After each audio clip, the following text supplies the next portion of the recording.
Hello, and welcome to another episode of Steven Goes to the Movies. I just left the theater after seeing Nobody's Fool. It's a movie that's been out a couple weeks, starring Tiffany Haddish, and with a small role that I had hoped would be bigger from Whoopi Goldberg. Although, after seeing it, not so sure if she needed to be in it more. So it's the first Tyler Perry produced movie I've ever seen. After knowing a lot of his films, I've tried to stay away from them. I feel like he doesn't. Maybe it's just me, but I don't feel like he directs, produces, acts, whatever else he does at a level of quality. I think he tries to go for lowest common denominator in most situations. He tries to bank on certain things versus producing something, worthwhile. But anyhow, so the movie is about a woman who is dating a guy that she's never met, and then her sister gets out of jail, and hilarity ensues. Tiffany Haddish was great. I think that she's got a natural humor to her that she can bring to anything. I don't think that the directing was all that strong in this movie. I think that most of the actors probably could have given better performances overall if there was someone better at the helm giving them instruction. But Tiffany Haddish did a decent job, I think, with what she was given. Whoopi Goldberg as well. There's something off about her. The scene that she in the trailer that has her was her best scene in the movie. She was only in like 3 or 4 scenes in total. But there was something off with her acting in the rest of it, or if it was the direction, I'm not sure. They played her character as kind of like a drug addict of sorts, because she grows. We learn early in the movie she grows marijuana, and then every scene she's in, she seems to be under the influence of marijuana, which came off more like she was just drunk a lot. And I wonder if maybe she was drunk on set. And so maybe they added in these elements to the story to explain her erratic behavior. I'm not sure. Chris Rock also had one surprise scene in the movie. And he's Chris Rock. He did a good job. Again, with the direction that he was given. It's unclear because he's playing a guy with a jerry curl in a wheelchair who was supposedly catfishing the main character, and then by the end of the scene, Tiffany Haddish's character has lit his hair on fire, and he jumps out of the wheelchair, runs over to a pool of water and dunks his head. And then Haddish makes a joke about she just healed a man and now he can walk again. So but they never really, it's not clear if he was pretending to be in a wheelchair or what the whole point of that scene was, to be honest. But yeah, no, overall it was okay. Today it's Tuesday, and because I already have my 3 reservations locked in for the week for AMC Stubs List, I paid $5 to see the movie, and I'd say it was worth the $5 for the most part. There were a couple times where I laughed out loud. The theater only had a few other people in it, but they also seemed to enjoy themselves as well. The main male actor, his character's name is Frank, and his name is Omari. I couldn't remember his last name, but he was good. He's a good actor. Did a good job in the movie. The spoiler alert: we find out that the man named Charlie, who's supposedly the one catfishing, turns out he is real, because that's what brings the central conflict of the story, where now she has to choose between 2 men you know, and how that goes in romantic comedies.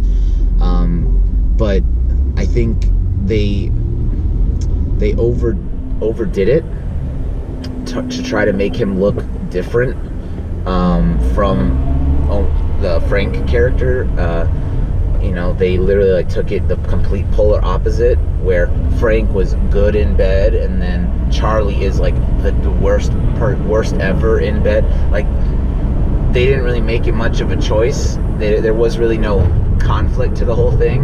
It was literally just the man of my dreams isn't the man of my dreams. I'll go back to the other man who's not my dreams, but blah, blah. You know, it was all very cut and dry, black and white.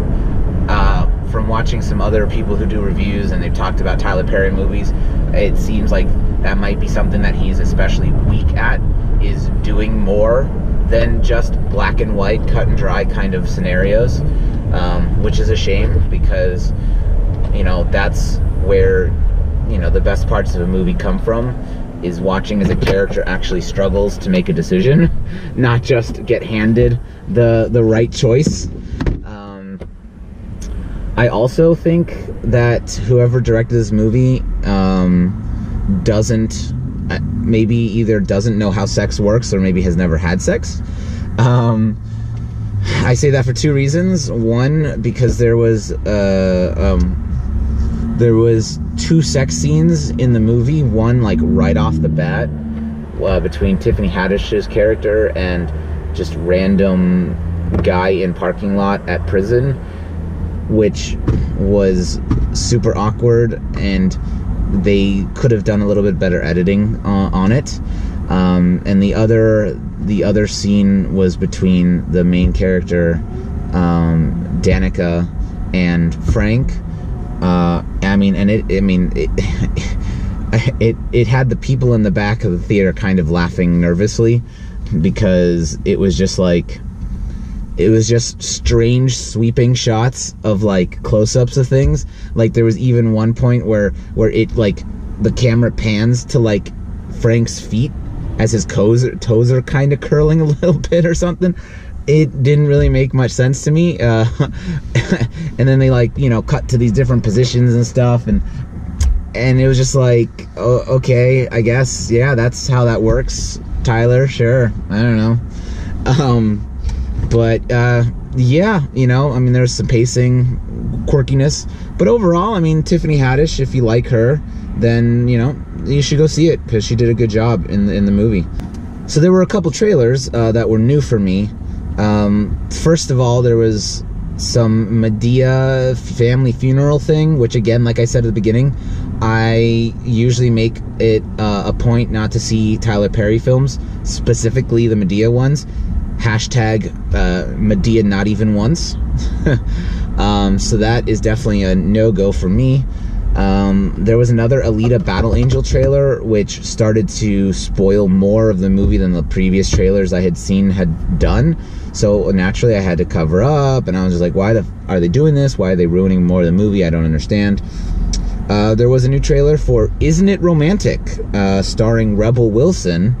That trailer first opens, and I was just like, I was a little, I'm not sure, because it had a lot of the same vibes as the movie that came out last year, with what's-her-face, the blonde comedian who, she like hits her head and then thinks she's super pretty or something, and then the whole world changes because she's got confidence.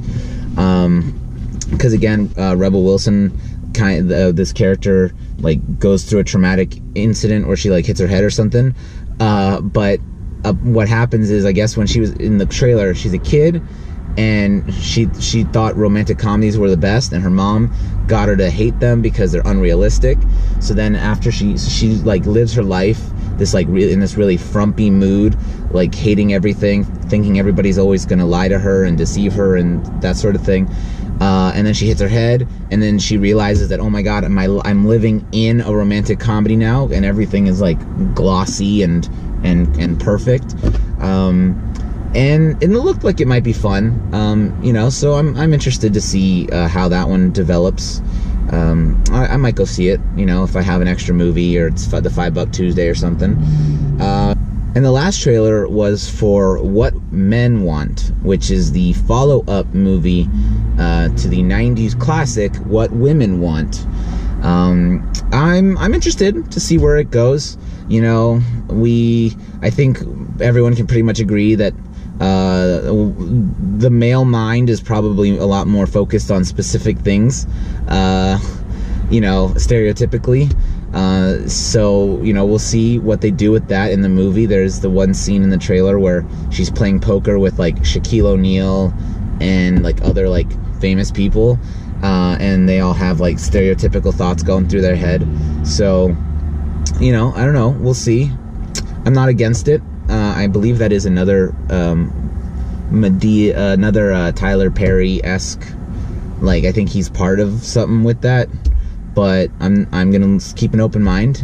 So again, thank you for watching another episode of Steven Goes to the Movies. Let me know your thoughts in the comments below, and don't forget to like and to subscribe, please. Alan and I are going to be going to see some good movies this week. We've got Wreck-It Ralph 2, Creed 2, and Robin Hood just to start.